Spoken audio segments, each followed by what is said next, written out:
Hi all, welcome to tutors. നമ്മൾ ഇന്ന് ഈ ഒരു വീഡിയോ സെഷനിൽ ഡിസ്കസ് ചെയ്യുന്നത് +2 ഫിസിക്സിലെ 8th ചാപ്റ്റർ ഇലക്ട്രോ മാഗ്നറ്റിക് വേവ്സിലെ മാക്സ്വെൽസ് ഡിസ്പ്ലേസ്മെന്റ് കറണ്ട് അല്ലെങ്കിൽ ഡിസ്പ്ലേസ്മെന്റ് കറണ്ട് എന്ന ടോപ്പിക്കാണ് നമ്മൾ ഇന്നത്തെ ഈ ഒരു ക്ലാസ്സിൽ ഡിസ്കസ് ചെയ്യുന്നത്. നിങ്ങളുടെ എക്സാമിന് ചോദിക്കുന്നതാണ് എന്താണ് ഡിസ്പ്ലേസ്മെന്റ് കറണ്ട് അല്ലെങ്കിൽ ഡിസ്പ്ലേസ്മെന്റ് കറണ്ടിന്റെ എക്സ്പ്രഷൻ ഡിറൈവ് ചെയ്യാൻ ഒക്കെ നമുക്ക് എക്സാമിന് കാണുന്ന ക്വസ്റ്റൻ ആണ്. അപ്പോൾ സിമ്പിൾ ആയിട്ടുള്ള ഒരു ടോപ്പിക്കാണ് നമ്മുടെ മാക്സ്വെൽസ് ഡിസ്പ്ലേസ്മെന്റ് കറണ്ട്. അതാണ് നമ്മൾ ഇന്നത്തെ ഈ ഒരു ക്ലാസ്സിൽ ഡിസ്കസ് ചെയ്യുന്നത്. ഓക്കെ, അപ്പോൾ നമുക്ക് ക്ലാസ്സിലേക്ക് കടക്കുന്നതിന് മുമ്പ് നിങ്ങൾക്ക് നമ്മുടെ ഓഫ്ലൈൻ ക്ലാസ്സുകളിലേക്കോ മെഡിക്കൽ എഞ്ചിനീയറിംഗ് എൻട്രൻസ് ബാച്ചുകളിലേക്കോ ജോയിൻ ചെയ്യാൻ താല്പര്യമുണ്ടെങ്കിൽ താഴെ കാണുന്ന നമ്പറിൽ കോൺടാക്ട് ചെയ്യാം. ഓക്കെ, അപ്പോൾ നമുക്ക് സ്റ്റാർട്ട് ചെയ്താലോ? എന്താണ് നമ്മൾ പഠിക്കുന്നത്? മാക്സ്വെൽസ് ഡിസ്പ്ലേസ്മെന്റ് കറണ്ട് ആണ് നമ്മൾ ഇന്ന് പഠിക്കുന്നത്. അപ്പോൾ എന്താണ് ഡിസ്പ്ലേസ്മെന്റ് കറണ്ടിനെ കുറിച്ചിട്ടാണ് പഠിക്കുന്നത്. അപ്പൊ ആദ്യം തന്നെ എന്താണ് കറണ്ട് എന്ന് പറയാ? എന്താണ് കറണ്ട് എന്ന് പറയുന്നത്? It is the flow of charges, അല്ലെ? ചാർജസിന്റെ ഫ്ലോയിനെയാണ് നമ്മൾ കറണ്ട് എന്നുകൊണ്ട് പറയുന്നത്. ഓക്കെ, അപ്പൊ നമ്മൾ ആദ്യം എന്ത് ചെയ്യാം? നമുക്കൊരു കപ്പാസിറ്ററിന്റെ ചാർജിങ് കൺസിഡർ ചെയ്യാമേ. എന്താണ് ചാർജിങ് ഓഫ് എ കപ്പാസിറ്റർ? അപ്പോൾ നോക്കിക്കേ, ഇപ്പൊ ഈ കപ്പാസിറ്റർ ചാർജിങ് കണ്ടീഷനിലാണ്. അപ്പോൾ നമ്മുടെ ഇതുവഴി കൂടെ ഈ വയറിലൂടെ ഒരു കറണ്ട് പാസ് ചെയ്യുന്നുണ്ട്. അതായത് വയറിലൂടെ എന്ത് ഫ്ലോ ചെയ്യുന്നുണ്ട്? ഇലക്ട്രോൺസ് മൂവ് ചെയ്യുന്നുണ്ട്. അത് കാരണം ഈ വയറിലൂടെ എന്തുണ്ടാവും? കറണ്ട് ഫ്ലോ ചെയ്യും. ആ കറണ്ടിനെ നമ്മൾ വിളിക്കുന്ന പേരാണ് എന്ത്? കണ്ടക്ഷൻ കറണ്ട് അല്ലെങ്കിൽ IC എന്ന് പറയുന്നത്. അതായത് നമ്മുടെ ചാർജസിന്റെ ഫ്ലോ കാരണം അല്ലെങ്കിൽ ഇലക്ട്രോൺസിന്റെ ഫ്ലോ കാരണം ഉണ്ടാവുന്ന ഈ കറണ്ടാണ് നമ്മുടെ കണ്ടക്ഷൻ കറണ്ട്. നമ്മുടെ കണ്ടക്ടറിലൊക്കെ ഉള്ള നമ്മുടെ വയറുകളിലേക്ക് ഉള്ള ചാർജിങ്, ഈ ഒരു ചാർജസിന്റെ ഫ്ലോ കാരണം ഉണ്ടാവുന്ന കറണ്ടിന്റെ പേരാണ് എന്ത്? കണ്ടക്ഷൻ കറണ്ട് അല്ലെങ്കിൽ IC എന്ന് പറയുന്നത്. ഓക്കെ, അപ്പൊ ഈ കപ്പാസിറ്റർ ഇപ്പൊ എന്താണ്? ചാർജ് ചെയ്തുകൊണ്ടിരിക്കുകയാണ്. അപ്പോൾ കപ്പാസിറ്റർ ചാർജ് ചെയ്യുമ്പോൾ എന്താണ്? അതിൻ്റെ പ്ലേറ്റുകളിൽ എന്ത് ഫോം ചെയ്യും?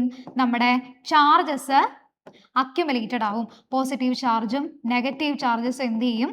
അതിൻ്റെ പ്ലേറ്റുകളിൽ ചാർജസ് അക്യുമുലേറ്റഡ് ആവും. ഓക്കെ, അപ്പോൾ ഈ ചാർജസ് അക്യുമുലേറ്റഡ് ആവുന്നത് കാരണം എന്തുണ്ടാവും? ഇവിടെ ഒരു ഇലക്ട്രിക് ഫീൽഡ് ഫോം ചെയ്യും. From positive charge to negative charge ഇതിൻ്റെ ഉള്ളിൽ എന്താണ്? നമ്മുടെ കപ്പാസിറ്റർ പ്ലേറ്റുകൾക്കുള്ളിൽ ഇലക്ട്രിക് ഫീൽഡ് ഫോം ചെയ്യും. കാരണം എന്താ? കപ്പാസിറ്റർ പ്ലേറ്റുകളിൽ എന്ത് അക്യുമുലേറ്റഡ് ആവുകയാണ്? ചാർജസ് അക്യുമുലേറ്റഡ് ആവുന്നു. അത് കാരണം അതിൻ്റെ ഉള്ളിൽ ഒരു ഇലക്ട്രിക് ഫീൽഡ് ഫോം ചെയ്യും. പക്ഷെ നമുക്കറിയാം, ഒരു കപ്പാസിറ്റർ എന്ന് പറഞ്ഞാൽ എന്താ? രണ്ട് മെറ്റൽ പ്ലേറ്റുകൾക്ക് ഉള്ളിൽ ഒരു ഇൻസുലേറ്റർ അല്ലെങ്കിൽ ഒരു ഡൈഇലക്ട്രിക് ആണ് ഉള്ളത്, അല്ലെ? അപ്പൊ ഈ ഡൈഇലക്ട്രിക്കിലൂടെ നമ്മുടെ ഈ ചാർജസ് എന്ത് ചെയ്യുവോ? പാസ് ചെയ്യുവോ? അല്ലെങ്കിൽ ചാർജസ് ഫ്ലോ ചെയ്യുവോ? ഇല്ല. എന്താണ്? നമ്മുടെ കപ്പാസിറ്റർ പ്ലേറ്റുകൾക്ക് ഉള്ളിലുള്ള ഡൈഇലക്ട്രിക്കിലൂടെ നമ്മുടെ ചാർജസ് എന്ത് ചെയ്യില്ല? ഫ്ലോ ചെയ്യില്ല. അത് കാരണം തന്നെ നമ്മുടെ ഈ കപ്പാസിറ്റർ പ്ലേറ്റിന്റെ ഉള്ളിൽ എന്ത് കാണില്ല? നമ്മുടെ കണ്ടക്ഷൻ കറണ്ട് കാണത്തില്ല. ഓക്കെ, എന്തില്ല? കണ്ടക്ഷൻ കറണ്ട് കാണില്ല. അപ്പോൾ നമ്മളിവിടെ നമുക്ക് അറിയാവുന്ന ഒരു ലോ ഉണ്ട്. ഏതായിരുന്നു? Ampere circuital law. നമുക്കറിയാവുന്നതല്ലേ? എന്തായിരുന്നു? Line integral. Ampere circuital law എന്തായിരുന്നു? Line integral B dot dl equal mu0 times the total current enclosed by the surface എന്നാണ് നമ്മൾ ആംപിയർ സർക്യൂട്ടൽ ലോയിൽ പഠിച്ചത്. അതായത് കറണ്ട് ഉണ്ടെങ്കിൽ, കണ്ടക്ഷൻ കറണ്ട് ഉണ്ടെങ്കിൽ മാത്രമേ അവിടെ എന്ത് എക്സിസ്റ്റ് ചെയ്യത്തുള്ളൂ? മാഗ്നറ്റിക് ഫീൽഡ് എക്സിസ്റ്റ് ചെയ്യത്തുള്ളൂ എന്നാണ് നമ്മുടെ ഈ ലോ പ്രകാരം നമുക്ക് പറയാനായിട്ട് പറ്റുന്നത്. അപ്പോൾ നോക്കിക്കേ, നമ്മൾ ഇവിടെ ഈ വയർ ഔട്ട്സൈഡ് ദ കപ്പാസിറ്ററിൽ ഈ വയറിൻ്റെ ഇവിടെ എവിടെയെങ്കിലും നമ്മളൊരു ആംപീരിയൻ ലൂപ്പ് കൺസിഡർ ചെയ്യുകയാണെ. ഒരു ആംപീരിയൻ ലൂപ്പ് കൺസിഡർ ചെയ്യുന്നു. എന്നിട്ടൊരു നമ്മളൊരു പോയിന്റ് എടുക്കുന്നു. ഈ പോയിന്റിനെ ഉൾക്കൊള്ളിച്ചുകൊണ്ട് നമ്മളൊരു ആംപീരിയൻ ലൂപ്പ് കൺസിഡർ ചെയ്യുന്നു. എങ്കിൽ ഈ P എന്ന് പറയുന്ന പോയിന്റിലെ മാഗ്നറ്റിക് ഫീൽഡ് നമുക്ക് ഫൈൻഡ് ഔട്ട് ചെയ്യാം. നമുക്കറിയാം കറണ്ട് ഒഴുകുന്നുണ്ട്. അതുകൊണ്ട് തന്നെ എന്തായാലും അവിടെ എന്ത് കാണും? ഒരു മാഗ്നറ്റിക് ഫീൽഡ് കാണും. ആ മാഗ്നറ്റിക് ഫീൽഡ് നമുക്ക് ഈ ഇക്വേഷനിൽ നിന്ന് ഡിറൈവ് ചെയ്തെടുക്കാനായിട്ട് പറ്റും. അപ്പോൾ ഡിറൈവ് ചെയ്തെടുക്കുമ്പോൾ നമുക്ക് എന്താ കിട്ടുന്നത്? mu0 I/2πr ആണ്. R എന്ന് പറഞ്ഞാൽ എന്താണ്? നമ്മുടെ ഈ ആംപീരിയൻ ലൂപ്പിന്റെ റേഡിയസ് ആണ് നമ്മുടെ ഈ R എന്ന് പറയുന്നത്. ഇത് നമ്മൾ ഓൾറെഡി പഠിച്ചിട്ടുള്ളതാണ്. അപ്പോൾ എന്താണ്? ഔട്ട്സൈഡ് ദ കപ്പാസിറ്റർ നമുക്കൊരു കണ്ടക്ഷൻ കറണ്ട് ഉണ്ട്. അതുകൊണ്ട് നമുക്ക് അവിടെ മാഗ്നറ്റിക് ഫീൽഡ് കിട്ടുന്നു. ഓക്കെ, ഇനിയും നമ്മുടെ കണ്ടക്ടറിന്റെ ഉള്ളിൽ നമ്മൾ വേറൊരു ലൂപ്പ് എടുക്കുകയാണെ. കണ്ടക്ടറിന്റെ ഉള്ളിൽ നമ്മളൊരു ലൂപ്പ് എടുക്കുന്നു. എന്നിട്ട് ഇവിടെയും നമ്മൾ ഈ ആംപിയർ സർക്യൂട്ടൽ ലോ അപ്ലൈ ചെയ്യാണ്. അപ്പൊ എന്ത് നമുക്ക് കിട്ടും? നമ്മുടെ കപ്പാസിറ്ററിന്റെ ഉള്ളിൽ IC ഉണ്ടോ, കണ്ടക്ഷൻ കറണ്ട് ഉണ്ടോ? ഇല്ല. അതുകൊണ്ട് തന്നെ ഇത് കാരണം കൊണ്ട് നമുക്ക് ഇവിടെ ആംപിയർ സർക്യൂട്ടൽ ലോ പ്രകാരം ഇവിടെ മാഗ്നറ്റിക് ഫീൽഡ് എന്താണ്? 0 എന്നാണ് നമുക്ക് കിട്ടുന്നത്. പക്ഷെ ഇത് ശരിയാണോ? അല്ല. നമ്മളിപ്പോൾ ഒരു മാഗ്നറ്റിക് നീഡിൽ എടുത്തിട്ട് നമ്മുടെ കപ്പാസിറ്ററിന്റെ ഉള്ളിൽ വെക്കുകയാണെങ്കിൽ അത് ഡിഫ്ലക്ട് ചെയ്യുന്നത് കാണാം. കാരണം എന്താണ്? കപ്പാസിറ്ററിന്റെ ഉള്ളിൽ മാഗ്നറ്റിക് ഫീൽഡ് ഉണ്ട്. പക്ഷെ നമ്മുടെ ആംപിയർ സർക്യൂട്ടൽ ലോ എന്താ പറയുന്നത്? കണ്ടക്ഷൻ കറണ്ട് ഇല്ലെങ്കിൽ അവിടെ മാഗ്നറ്റിക് ഫീൽഡ് കാണില്ല എന്നാണ് പറയുന്നത്. അതിന്റെ അർത്ഥം എന്താ? നമ്മുടെ ഈ ആംപിയർ സർക്യൂട്ടൽ ലോയ്ക്ക് എന്തോ ഒരു ഇൻകൺസിസ്റ്റൻസി ഉണ്ട്. എന്താണ്? ആംപിയർ സർക്യൂട്ടൽ ലോയ്ക്ക് എന്തോ ഒരു ഇൻകൺസിസ്റ്റൻസി ഉണ്ട്. അതായത് കണ്ടക്ഷൻ കറണ്ട് ഇല്ലെങ്കിൽ അവിടെ മാഗ്നറ്റിക് ഫീൽഡ് ഇല്ല എന്നാണ് ആംപിയർ സർക്യൂട്ടൽ ലോ പറയുന്നത്. ഓക്കെ, അപ്പോൾ ഈ ഇൻകൺസിസ്റ്റൻസി റിസോൾവ് ചെയ്യാൻ വേണ്ടി നമ്മുടെ മാക്സ്വെൽ എന്ന സയന്റിസ്റ്റ് ഇൻട്രൊഡ്യൂസ് ചെയ്തൊരു കോൺസെപ്റ്റ് ആണ് നമ്മുടെ ഡിസ്പ്ലേസ്മെന്റ് കറണ്ട് എന്ന് പറയുന്നത്. അപ്പോൾ ആരാണ് ഇത് ഇൻട്രൊഡ്യൂസ് ചെയ്തത്? നമ്മുടെ മാക്സ്വെൽ, ജെയിംസ് ക്ലർക്ക് മാക്സ്വെൽ ആണ് ഈ ഡിസ്പ്ലേസ്മെന്റ് കറണ്ടിന്റെ കോൺസെപ്റ്റ് ഇൻട്രൊഡ്യൂസ് ചെയ്തത്. അതുകൊണ്ടാണ് ആ കറണ്ടിനെ മാക്സ്വെൽസ് ഡിസ്പ്ലേസ്മെന്റ് കറണ്ട് എന്ന് അറിയപ്പെടുന്നത്. ഓക്കെ, അപ്പോൾ എന്താണ്? നമ്മുടെ കപ്പാസിറ്ററിന്റെ ഉള്ളിൽ കണ്ടക്ഷൻ കറണ്ട് അല്ല, പകരം എന്താണുള്ളത്? ഒരു ഡിസ്പ്ലേസ്മെന്റ് കറണ്ട് ആണ്. പുതിയൊരു കോൺസെപ്റ്റ് ആണ് ഡിസ്പ്ലേസ്മെന്റ് കറണ്ട് ആണ്. പക്ഷെ നമ്മുടെ കപ്പാസിറ്ററിന്റെ വെളിയിലുള്ള വയറുകളിൽ എന്താ ഉള്ളത്? കണ്ടക്ഷൻ കറണ്ട് ആണ് ഉള്ളത്. അപ്പൊ എന്താണ് നമ്മുടെ ഈ ഡിസ്പ്ലേസ്മെന്റ് കറണ്ട് എന്ന് നോക്കിയാലോ? നോക്കിക്കേ, എന്താണ് നമ്മുടെ displacement current? It is produced due to the time varying electric field. നമ്മളിപ്പോൾ ഓൾറെഡി പറഞ്ഞു എന്താണ്? നമ്മുടെ കപ്പാസിറ്ററിന്റെ ഉള്ളില് ഡൈലക്ട്രിക് ആണ്. അതുകൊണ്ട് തന്നെ അതിലൂടെ നമ്മുടെ സാധാരണ കറണ്ടായ ചാർജസിന്റെ ഫ്ലോ എന്തില്ല? ഉണ്ടാവത്തില്ല. നമ്മുടെ കപ്പാസിറ്ററിന്റെ ഉള്ളിൽ എന്ത് കാണില്ല? ചാർജസിന്റെ ഫ്ലോ കാണത്തില്ല. പക്ഷെ കപ്പാസിറ്റർ ചാർജ് ചെയ്യുമ്പോൾ എന്താണ്? അതിന്റെ പ്ലേറ്റുകളിൽ എന്ത് അക്യുമുലേറ്റഡ് ആകും? ചാർജസ് അക്യുമുലേറ്റഡ് ആകും. അത് കാരണം പോസിറ്റീവ് ടു നെഗറ്റീവിലേക്ക് ഇലക്ട്രിക് ഫീൽഡ് എന്ത് ചെയ്യും? ഫോം ചെയ്യും. ഓക്കെ, അതായത് ഒരു ടൈം വേരിയിങ് ഇലക്ട്രിക് ഫീൽഡ് അവിടെ ഉണ്ടാകും. ഓക്കെ, അപ്പോൾ ഈ ടൈം വേരിയിങ് ഇലക്ട്രിക് ഫീൽഡ് കാരണം അതിൻ്റെ ഉള്ളിൽ പ്രൊഡ്യൂസ്ഡ് ആവുന്ന കറണ്ടിനെയാണ് നമ്മൾ ഡിസ്പ്ലേസ്മെന്റ് കറണ്ട് എന്ന് വിളിക്കുന്നത്. അപ്പോൾ ഈ ഡിസ്പ്ലേസ്മെന്റ് കറണ്ട് നമ്മുടെ സാധാരണ ചാർജസിന്റെ ഫ്ലോ മൂലം ഉണ്ടാവുന്ന കറണ്ട് അല്ല, പിന്നെയോ നമ്മുടെ ഇലക്ട്രിക് ഫീൽഡിന്റെ വേരിയേഷൻ, ടൈം അനുസരിച്ചിട്ട് ഇലക്ട്രിക് ഫീൽഡ് വേരി ചെയ്യുന്നത് കൊണ്ട് ഉണ്ടാവുന്ന കറണ്ടാണ് നമ്മുടെ ഈ ഡിസ്പ്ലേസ്മെന്റ് കറണ്ട് എന്ന് പറയുന്നത്. ഓക്കെ, അല്ലെങ്കിൽ എങ്ങനെ പറയാം? നമ്മുടെ ഇലക്ട്രിക് ഫ്ലക്സ് വേരി ചെയ്യുന്നത് കൊണ്ടാണ് നമ്മുടെ ഈ ഡിസ്പ്ലേസ്മെന്റ് കറണ്ട് ഉണ്ടാവുന്നതെന്ന് പറയാം. അപ്പോൾ ടൈം വേരിയിങ് ഇലക്ട്രിക് ഫീൽഡ് കാരണം കപ്പാസിറ്ററുകളിൽ, ഡൈലക്ട്രിക്കുകളിൽ ഉണ്ടാവുന്ന കറണ്ടാണ് എന്ത്? Displacement current. ഓക്കെ, അപ്പൊ നമുക്ക് ഈ ഡിസ്പ്ലേസ്മെന്റ് കറണ്ടിന്റെ എക്സ്പ്രഷൻ പരീക്ഷയ്ക്ക് ചോദിക്കാറുണ്ട്. എങ്ങനെ നമുക്ക് ഡിസ്പ്ലേസ്മെന്റ് കറണ്ടിനെ എക്സ്പ്രസ് ചെയ്യാം എന്നത് നമുക്ക് നോക്കാം.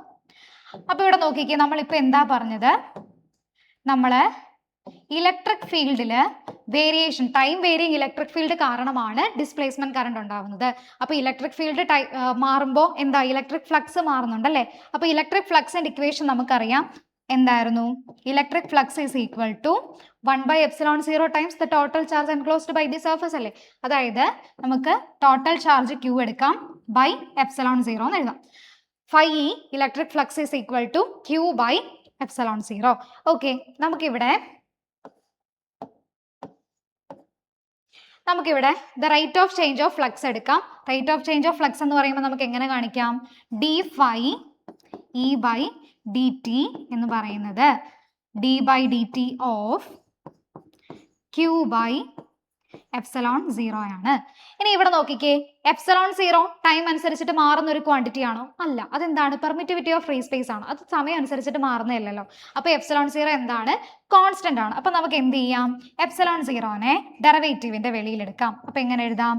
d phi E by dt is equal to 1/ε0 into d by dt of Q. കണ്ടോ? ഇനി നമുക്ക് ഈ d ബൈ dt ഓഫ് ക്യൂവിനെ മാത്രം ഒരു സൈഡിൽ നിർത്തി 1/ε0നെ അപ്പുറത്തേക്കൊന്ന് റീഅറേഞ്ച് ചെയ്തിട്ട് എഴുതാം.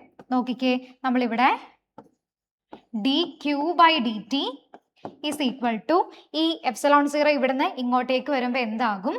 ε0 ഇൻറ്റു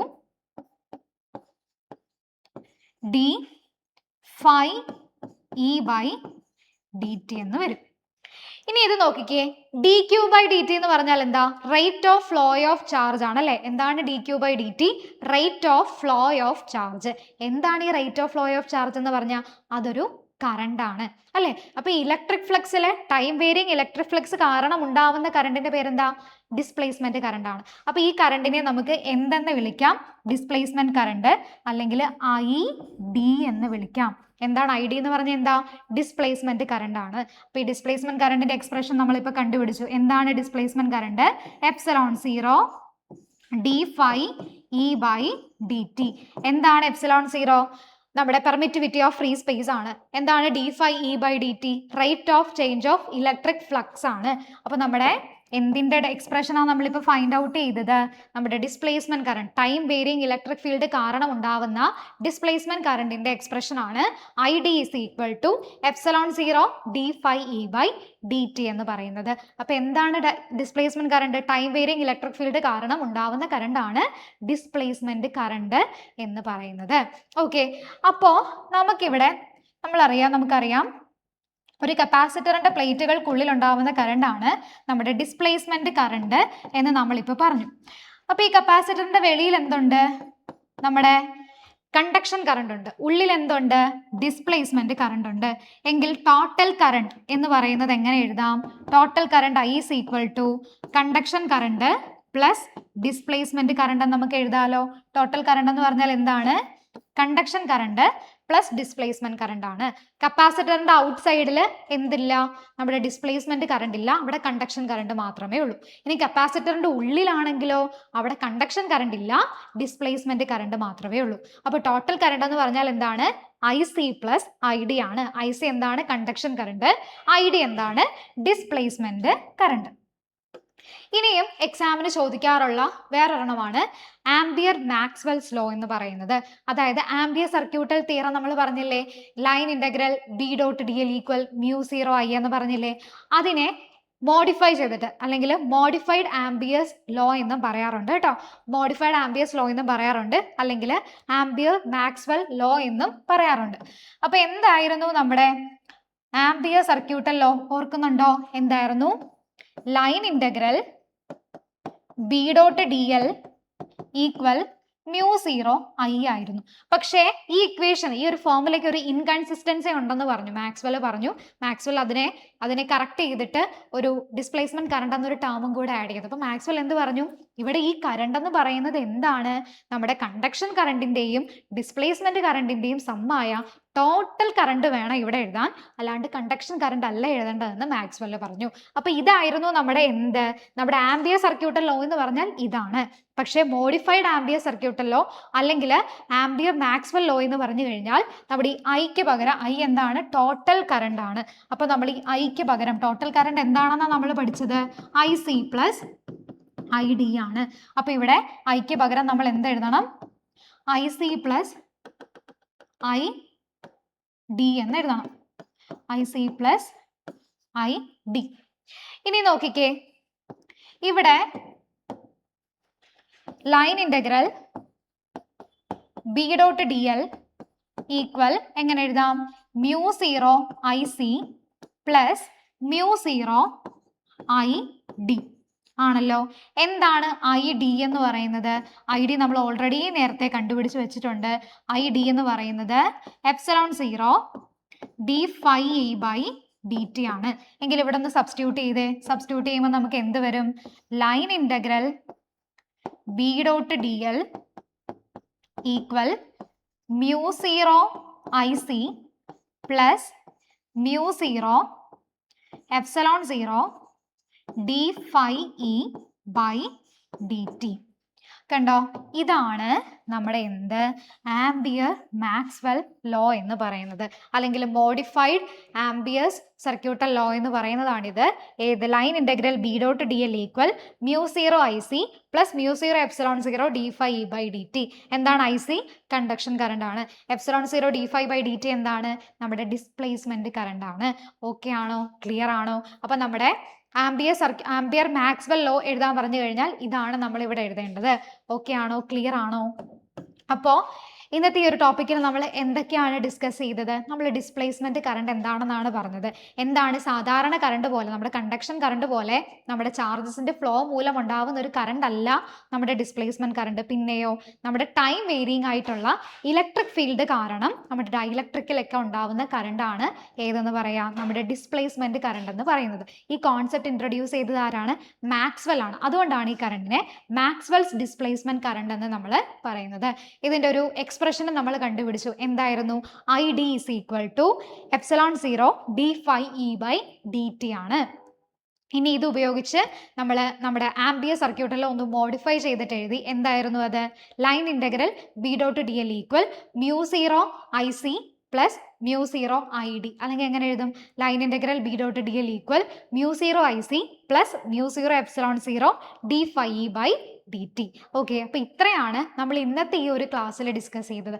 അപ്പോൾ ഈ ഒരു ക്ലാസ് നിങ്ങൾക്ക് എല്ലാവർക്കും യൂസ്ഫുൾ ആയെന്നും മനസ്സിലായെന്ന് വിശ്വസിക്കുന്നു.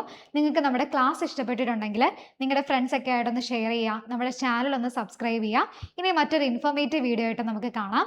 Thank you all.